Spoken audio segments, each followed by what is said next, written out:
Então voltamos aqui na Redenção, aqui em Porto Alegre, o famoso Parque Farroupilha, onde a gente vem discutir algumas coisas sobre os direitos animais, sobre a consideração moral de animais não humanos, sobre animais não humanos, com o pessoal, com os gaúchos que adoram um churrasco, ao mesmo tempo em que se dizem amantes de animais, caridosos e gentis com os animais. Vamos ver se a gente consegue bater um papo com algumas pessoas interessadas em discutir esse assunto ou não.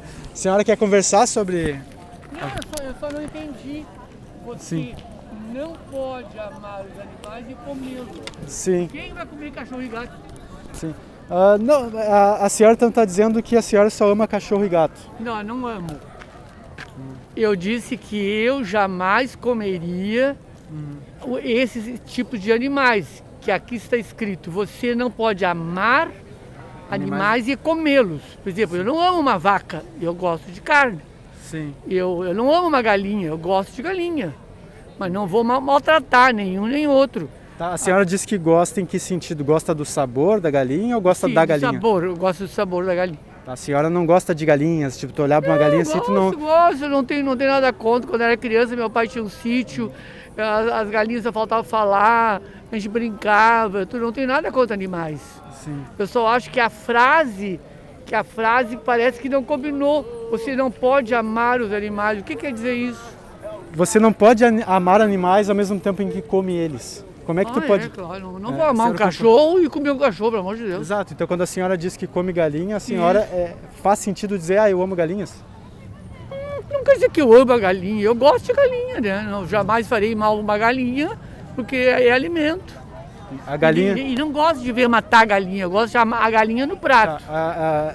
Eu concordo, eu também não gosto de ver matar a galinha. Porque de certa forma, exato, dói. De certa forma Parece que lá dentro da gente incomoda. Parece que dói. Quer dizer assim, então, um bichinho tão amado, por que tem que ir pra panela? Um bichinho é dócil, eu tenho amigos que têm galinha adotada, quando ele chega do serviço, a galinha vai lá, corre como um cachorrinho pra ir no colo, sabe? Mas a grande questão é que, se de certa forma aquilo magoa a gente, parece que vai contra os nossos valores mais internos, né? Por que que e é um bichinho, por exemplo, uma pomba não faz mal pra ninguém, um pássaro não faz mal pra ninguém, né? Mas a galinha, por exemplo, se é tão ruim ver ela sendo morta, se isso realmente machuca a gente... Eu não gosto de ver. Se é ruim pros nossos olhos, por que tem que ser bom pro nosso estômago? Pois é, aí que eu queria saber. Eu nasci comendo galinha, canja de galinha, adoro, mas não gosto de ver, dizer assim, que pegou a galinha assim, despenou a galinha, não gosto. Mas a senhora consegue entender que quando a senhora Consigo, come querido, mas galinha... só que eu não tenho culpa que eu nasci comendo galinha. E não é que eu não goste da galinha e estou judiando com a galinha, ela é um alimento, né? Sim. Não fui eu que inventei o alimento. Sim. Não, ela foi definida como alimento. Tem alguns lugares que não comem galinha. Por exemplo, na China a gente fala, eles comem cães e gatos. Que doido. Para eles lá é alimento. É alimento. Você percebe que eles foram criados numa cultura que determina para eles isso. E então... nós fomos criados na cultura que comemos vaca, carne de gado e galinha, né? Então a senhora acredita que a cultura determina o certo e o errado? É difícil responder isso pra ti, porque se tu nasceu, te ensinaram, tu come o quê? Eu não como nada de origem animal, tudo baseado em vegetais, e eu eu nasci ensinado a comer carne, leite, ovos, só que eu parei no começo do ano passado, tudo. Não, eu como tudo, eu como carne, galinha, peixe não sou muito, tenho pena do peixe, que coitadinho quer nadar e vou comer ele, né? Sim. Deixa ele nadar. Sim. Pássaros, essas coisas delicadas, não, jamais. Sim. Eu gosto assim, bater ovos, botar na frigideira e fazer um tipo omelete. Sim.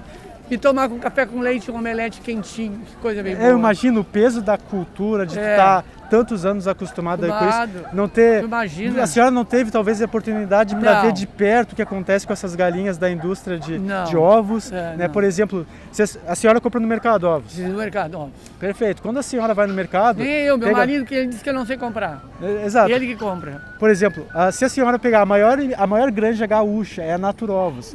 A Naturovos já saiu recentemente uma denúncia de uma ONG chamada Mercy for Animals, mostrando por dentro, porque um ativista se infiltrou para gravar. O que acontece tu vai começar a falar assim, não vai me sobrar galinha, ovo, nada, eu vou desmaiar. Pois é. O que vai sobrar? Alface? A senhora não acredita que, de certa forma, se Deus nos colocou aqui para cuidar da sua criação... E a gente come. Né? E a gente está destruindo a criação de Deus. Destruindo, se alimentando, né? Mas quando a gente não precisa se alimentar dessas coisas. Por exemplo, nossos amigos aqui são tudo veganos há anos. Mas, querido, tu tem que ver o seguinte. Se tu nasce comendo aquele alimento, depois tira de ti... Deve ser horrível, né? A adaptação é difícil porque a gente ainda não sabe o que fazer para colocar no lugar. É um sacrifício. Exato. Eu estou oferecendo também esse cartãozinho de visita com o meu trabalho. A senhora pode acessar o site sejavegano.com.br para ter mais informações do que a senhora pode consumir também e como ver o que os animais passam e que não querem que a gente veja, porque senão vai interferir nos negócios. Né? Agora, se a senhora está mais preocupada com a sua saúde pessoal, né, a senhora pode ver esses 2 documentários. What's the Health na Netflix, não sei se a senhora tem Netflix, né? E Dieta de Gladiadores. Não tem Netflix. A senhora pode... É uma boa fonte para algumas informações. Bota ali, né? E sai aqui no... Exato. Se a senhora quiser ter informações do dia a dia, né, sobre o que está acontecendo nesse mundo, que está mudando os seus processos para respeitar cada vez mais animais, a senhora também pode acessar o portal Vistas. Eu queria uma foto do senhor, então. Claro, perfeito. Eu tenho meu celular aqui, bate uma foto com ele. Pode ser, claro. Segura um pouquinho para mim, querido. Já que eu falei tanto e agradeço. Ele fala tão bem. Acredito que se a gente vai atrás dessa informação para entender como fazer melhor. Como é teu nome? Alisson. Alisson, tá. Muito Prazer, obrigado, Janete. Alisson. Eu gostei muito de conversar com você. Só que uma amiga minha tá me esperando. Tá certo. Uma boa tarde para a senhora. Obrigado, hein? Tchauzinho, hein? Tchau. Alisson. Sim. Então, o que vocês perceberam, uma coisa inusitada, uma senhora idosa com uma estampa do Bolsonaro na máscara veio conversar com a gente. Eu acho que a gente deve conversar com todas as pessoas de todos os espectros políticos para a gente realmente fazer as pessoas se questionarem sobre a exploração de animais no seu próprio cotidiano, independente de ideologia. Eu acho que a gente tem que ser bastante amigável. Uma coisa que eu recomendo para qualquer ativista, tá? Falem com as pessoas com as quais vocês discordam de outros espectros políticos. Não falem apenas para as bolhas de vocês, certo? Tá tendo retorno, bastante gente vem aqui, o pessoal da... Aqui é meio difícil porque as pessoas que discordam da gente, elas tendem a se afastar. As pessoas que concordam, como vocês, tendem a se juntar. E aí que a gente fica aquela, mas cadê a discordância? A gente quer treta. Sim. Porque é a treta que vai levar a mensagem longe. Infelizmente, o mundo funciona assim. E a gente quer causar um pouco de ressentimento em pessoas que discordam fundamentalmente da gente, para que as pessoas que são mais ponderadas e moderadas, elas tenham acesso ao nosso ponto de vista. Sim. E elas se interessem pelo que a gente tem a dizer. Eu acho que faz mais diferença para pessoas que são mais ponderadas, assim, que falam, eu amo os animais, não sei o quê, porque é mais fácil de tu mudar a ideia dessas pessoas. Porque tem muita gente que fala, eu como carne mesmo, eu sou carnívoro. Tipo, a minha avó, ela não é muito fã de animais, assim. Já matou filhote de gatinho na infância, né, quando ela era menor, assim, sabe? Tipo, os filhotes deram cria, ela ia lá e matava. Tipo, ela nunca foi muito fã de animais, assim. Então a minha avó é mais complicado de colocar essa ideia nela, sabe? Sim. E tu percebe que existe um conflito geracional aqui, porque é muito difícil. A minha mãe tá aqui hoje.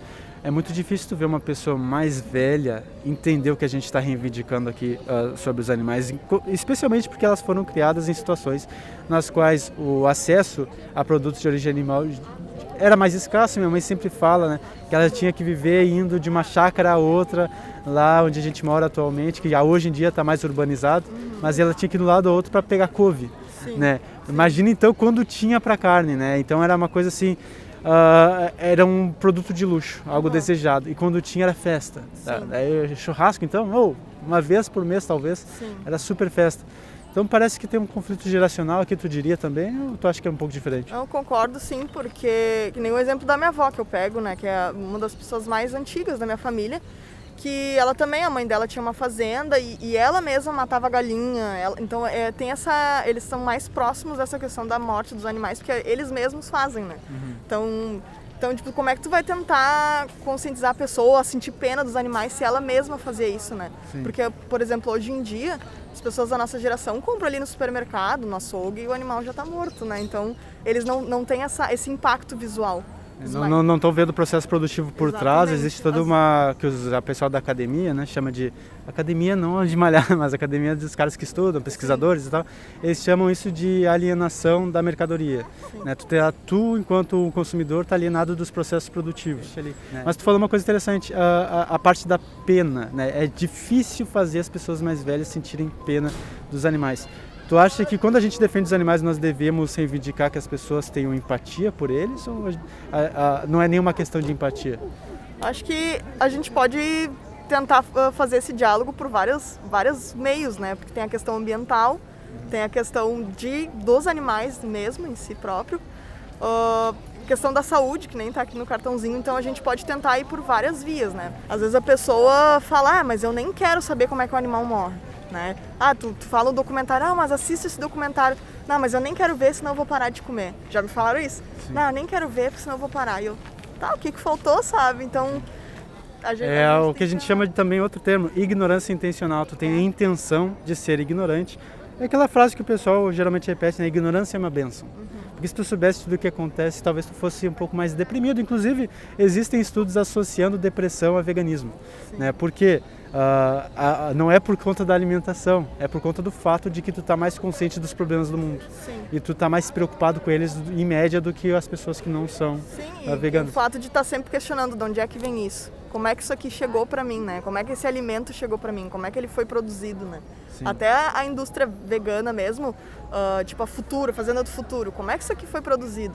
Será que ele é 100% de origem vegetal? Será que não teve nada prejudicial ao ambiente, né? Então, acho que tem toda essa questão, assim, que é bem complicado o diálogo, daí a gente acaba, né, ficando meio assim. Por isso que, às vezes, a pessoa que tem a ignorância, assim, às vezes é até mais feliz, porque ela só faz aquilo ali e não quer nem saber de onde é que vem. Sim, mas esse papo de ignorância me faz te questionar.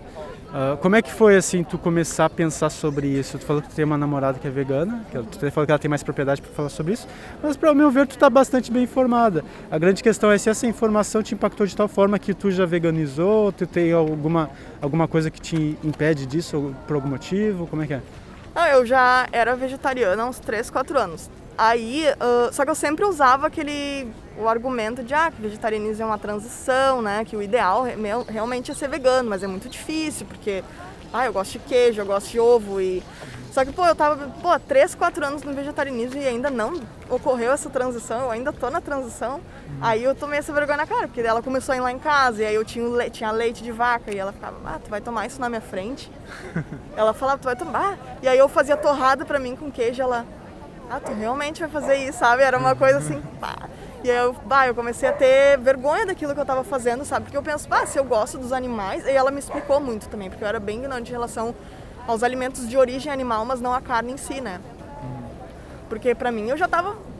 eu não como carne, pra mim isso já é mais do que o suficiente. Mas não, ela falava, tu sabe, que o leite, o ovo, o queijo é tão prejudicial quanto a carne pro animal, né? Porque... o animal acaba... Uma vaca leiteira dura muito menos do que uma vaca que não tá lá na fazenda para tirar leite, né? Então, e a gente tá tirando leite dos cabritos. Nós não somos cabritos, não somos os filhinhos das vacas, né? Então a gente não tem por que tá tomando leite deles. Então pra mim foi uma coisa que eu realmente não tinha acesso. E a partir do momento que eu tive o acesso, eu me conscientizei e eu realmente preciso fazer mais, que não tá sendo suficiente. Esse suficiente, né? Fazer o suficiente. Ele parece acomodar muitas pessoas. Tu mesmo falou que tu ficou 4 anos sendo vegetariana. Sim. E tu acreditava que era suficiente. Comodismo mesmo, sim. Comodismo. Porque pra mim, eu já achava que eu era mega evoluída por ser vegetariana e eu nunca corri atrás de pesquisar sobre o veganismo. Sim. Nunca. A partir do momento... eu não te culpo por isso, porque eu entendo isso, porque eu virei ovo-lacto vegetariano em 2013 e foi só no começo de 2020 que eu veganizei, sabe?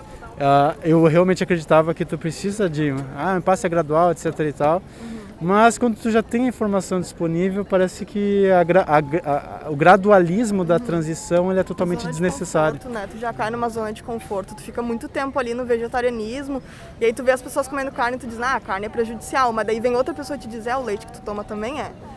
E aí tu fica, tá na hora de eu sair dessa zona de conforto, então... Sim, exato. Então eu fiquei todo esse tempo também e recentemente com a minha namorada ela transicionou pro veganismo depois de ver um documentário, que é o Dominion, sabe? Ela viu aquilo ali, não, tem que parar, sabe? Sim. Então parece que não é só possível como praticável, como também pode ser algo para ontem. Vou veganizar ontem, sabe? Sim. E é agora, sabe? Tu só precisa da informação relevante, que é o trabalho educativo que a gente tenta fazer aqui, né? E infelizmente... é aquela coisa que a gente falou no começo, a maioria das pessoas moderadas é que vão talvez ter algum interesse em ver o que a gente tem a dizer. E eu acho que isso é um pouco problemático na medida em que a gente depende de praticar uma certa urgência para o problema. Porque eu não posso depender de ter apenas gente moderada sendo vegano. Eu preciso de gente extremista também. Eu preciso até de bolsonarista vegano. Eu preciso até de trumpista vegano. Eu preciso de jihadista muçulmano que quer explodir o inimigo israelense. Vegano abolicionista, que não, o animal é igual a mim e é isso aí. Negro, branco é igual aos animais, né, que eles têm uns pensamentos mais radicais. Assim, eu acho que tem que também ter essas diferentes vertentes no veganismo para chegar nas pessoas. É aquela coisa... Me parece, sendo um vegano realmente entendendo que é uma questão de justiça e não uma questão de empatia, porque eu, pessoalmente, não tenho muita empatia com animais, mas eu entendo as reivindicações morais do problema. Eu realmente acredito que se nós temos alguns princípios de justiça, como, por exemplo, não causar dor desnecessária a um ente senciente, né? Se eu realmente levo esse princípio a sério, eu preciso aplicá-lo. Eu preciso avaliar esse princípio à luz do contexto. Aquele animal que eu estou ingerindo, ele era um animal senciente? Se ele era, ao ingerir um animal que já está morto por outra pessoa, eu estou causando algum impacto em geração de mais mortes de seres insencientes, é que a gente vai ter aquele discurso da oferta e demanda, a questão do mercado, como o lucro é distribuído, né? Mesmo a questão dos nossos impostos, que a gente não consegue deixar de financiar a agropecuária no Brasil e no mundo por conta dos subsídios agrícolas. Então, mesmo que eu seja vegano, ainda de alguma forma meu dinheiro está indo para financiar eles, sabe? Então, de certa forma, eu fico preocupado com a ideia, sabe, de que tu precisa de uma certa moderação e que tu precisa de empatia. Me parece que a gente precisa... Empatia é pouco, né? Exato. É pouco. Não é suficiente. Eu diria que nem conscientização é suficiente, porque olha só, a quantidade de gente que está aqui ao redor e nós dois falando, sabe? Talvez as pessoas veem a mensagem que está aqui na frente, elas não dão a mínima ou elas ficam tipo, veganos chatos, né? Mas ao mesmo tempo que nós estamos aqui tentando conscientizar uns aos outros, essas pessoas não querem nem saber de papo, elas vão seguir a própria vida e elas dependem, talvez a estratégia para elas não seja conscientizar, mas seja fazer com que o entorno social delas seja tal ponto que ser veganismo seja cômodo, ser vegano seja cômodo. E não por consciência, mas porque tudo no mercado é vegano, tudo restaurante é vegano. Fácil, né? Porque a pessoa tem muito isso, eu não gosto de cozinhar, eu compro já ali, é mais fácil comprar a carne ali, fazer e deu. Sim. E aí que a gente vai ter todas as discussões sobre vertentes do veganismo, enfim. Algumas são contra tu veganizar mercados, porque acham que isso aí só mantém o problema do capitalismo, exploração de animais. Outras acreditam que não tem muita saída, já que tu vive no capitalismo, tu opera pelas regras dele ou não, né? Então eu fico aquela coisa, que saídas a gente tem, sabe? Isso aqui é apenas uma tentativa. A gente sempre bate na tecla que o veganismo é um movimento político, né? E é muito difícil ser vegano num país capitalista. Daí já vai em outras vertentes, outros assuntos. Sim, dependendo de como tu olha o mundo, é mais ou menos fácil ser vegano. Por exemplo, os Hare Krishnas que passam aqui, eles são tudo lacto-vegetarianos. Eles são quase vegetarianos estritos, mas eles têm a questão do leite, porque Krishna, eles tomam leite para Krishna, sei lá, uma coisa assim. Eu não entendo direito essa parte. Mas para eles é mais fácil, eu não sou obrigado a tomar leite, né? Tipo, não vou nem tomar o leite. Aí se ele somar isso à consciência do sofrimento animal e a questão de justiça associada, as coisas mudam também, né?